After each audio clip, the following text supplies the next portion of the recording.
All right, you guys, today Diego and I want to talk about why coffee and cardio really don't work like they really used to. It's along the same topic of why your diet doesn't work like it used to. All women have, they're like, oh, when I do the 1,200 calories, that always works for me. And you always do that like right before your next vacation, right? When you got to get back into like the dress or whatever. But it's not working like it used to, is it?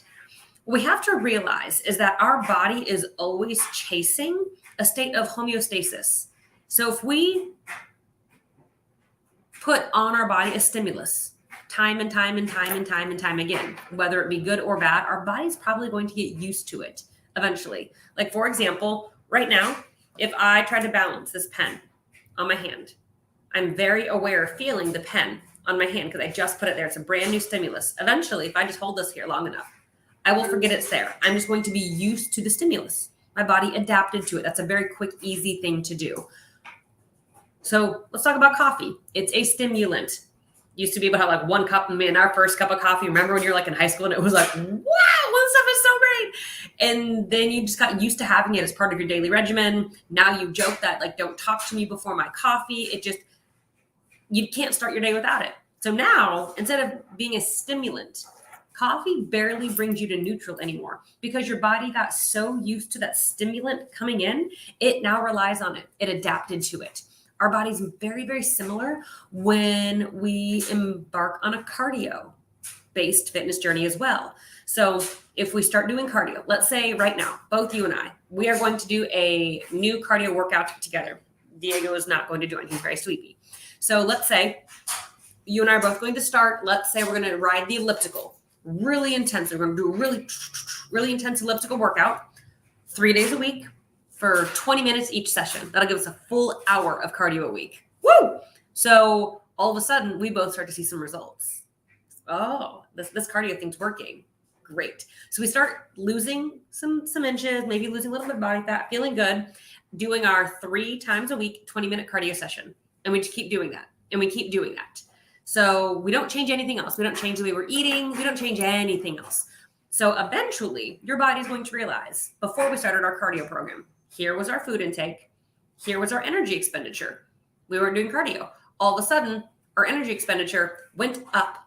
This was cardio. See the gap between my hands now? That gap is typically where fat loss is going to happen, when there's a gap between our energy expenditure and our food intake. So our body doesn't like that gap. Our body starts to change. So our body eventually will, and we're not going to be able to actually bring up our food intake because I said we didn't change this at all. So what happens here, our body will get used to this level of energy expenditure. And what it will do is it will take our metabolic capacity and raise it to where we are. It becomes more efficient, if you will. So our body realizes, okay, I've lost 5 pounds of me when she started doing that cardio thing, but she's not giving me any more food. So if I don't change something, I'm going to waste away.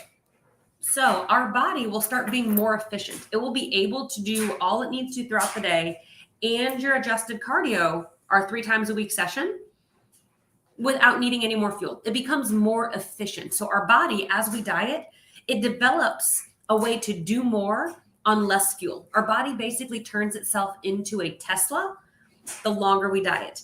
It's like, okay, no, I still got to function. No problem. I'm going to get rid of this function, or I'm going to get rid of this function. A lot of times we stop fidgeting as much throughout the day when our calories drop or our energy expenditure increases with formal exercise.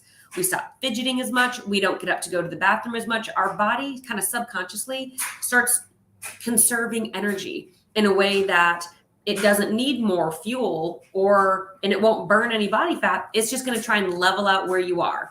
So much like that first cup of coffee doesn't do it for you anymore. You need 2 or 3 to give you a little boost because your body got used to that stimulus. Your body will get used to your cardio stimulus. So you either need to adjust it up or you also need to adjust your calories down. That's what happens in a weight loss plateau. That's why often maybe your 1,200 calorie a day diet was working really well. And then it stopped working at all. Ugh. It's so frustrating when that happens.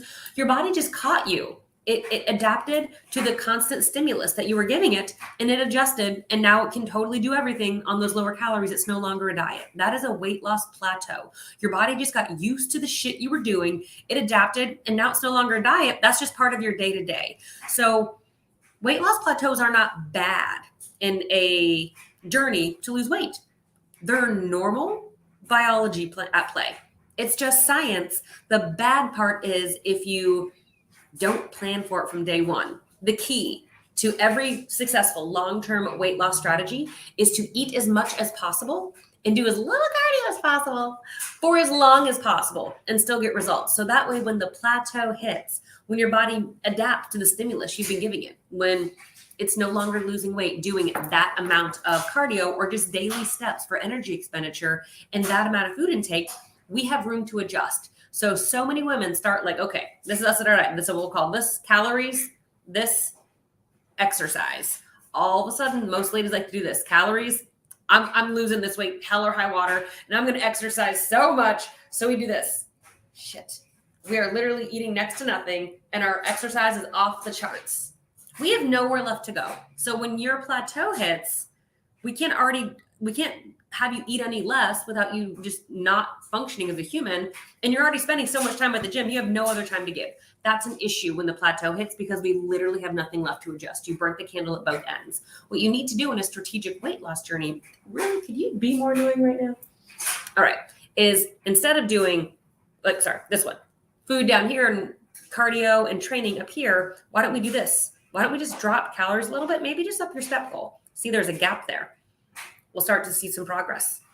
When progress stops, it's okay. We're going to drop calories again a little bit. We can see some progress. All right, eventually progress will stop. That's another plateau. Why don't we drop some calories a bit? And then we're actually going to add on some formal cardio this time.